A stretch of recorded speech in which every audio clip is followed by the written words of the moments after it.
शिव महापुराण द्वितीय खंड अध्याय 33 ब्रह्मादि देवताओं का शिव जी की शरण में पहुंचना। सूत जी ने कहा, हे ऋषियों, इतनी कथा सुनाकर देवर्षि नारद पितामह ब्रह्मा जी से बोले, हे पिता, दक्ष के यज्ञ विध्वंस का वृत्तांत मैंने सुना। अब आप कृपा कर विस्तार पूर्वक यह बताइए कि यह यज्ञ नष्ट हो जाने के उपरांत क्या घटना घटित हुई।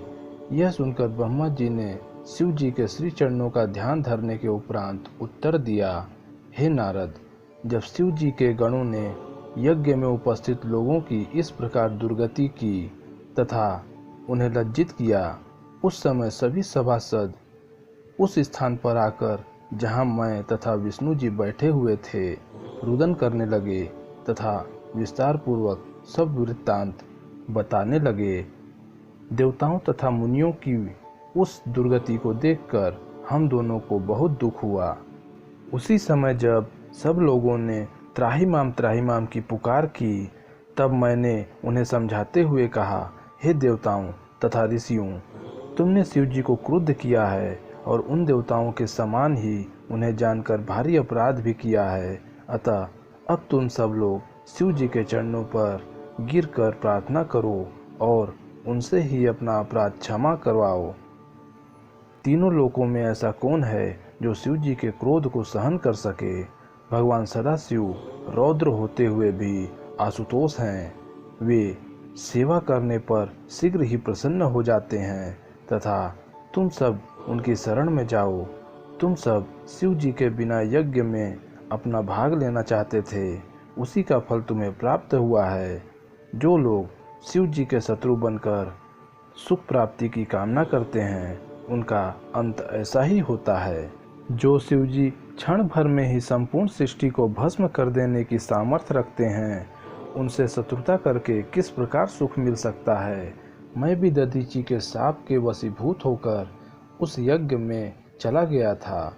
अस्तु, तुम लोग निश्चिंत होकर शिव जी की शरण में जाओ, वे तुम्हें अवश्य ही क्षमा कर देंगे। एक बात यह भी तुम्हें समझ लेनी चाहिए कि यदि शिव जी इस यज्ञ को नष्ट नहीं करते तो मनुष्य वेद की रीति को त्याग कर नास्तिक हो जाते। अतः उन्होंने जो कुछ किया वह उचित ही है। इतना कहकर मैं विष्णु जी तथा अन्य सब देवताओं के साथ कैलाश पर्वत पर जा पहुँचे। हे नारद, उस स्थान की सुंदरता का वर्णन किस प्रकार किया जाए। वहां पहुंचकर किसी को किसी प्रकार की चिंता और शोक नहीं रहता। वहां चारों ओर सुंदर फुलवारी लगी हुई है, जहां भांति भांति के सुंदर पुष्प तथा फल वृक्षों पर सुशोभित हैं। कैलाश के आगे हम सब ने कुबेर की अलकापुरी को देखा, फिर उस पवित्र वट वृक्ष को देखा जिसके नीचे भगवान शिव शंभु बैठे हुए थे। जो लोग उन शिव जी के दर्शन प्राप्त करते हैं, उनके धन्य भाग हैं। महाप्रभु का इतना सुंदर स्वरूप था कि उसका वर्णन नहीं किया जा सकता। उनका शरीर अत्यंत कांतिमय था। उस समय वे वीरासन की मुद्रा में उसके आसन पर बैठे हुए थे।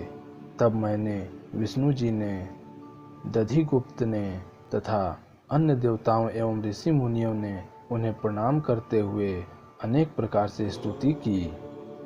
33वां अध्याय समाप्त हुआ।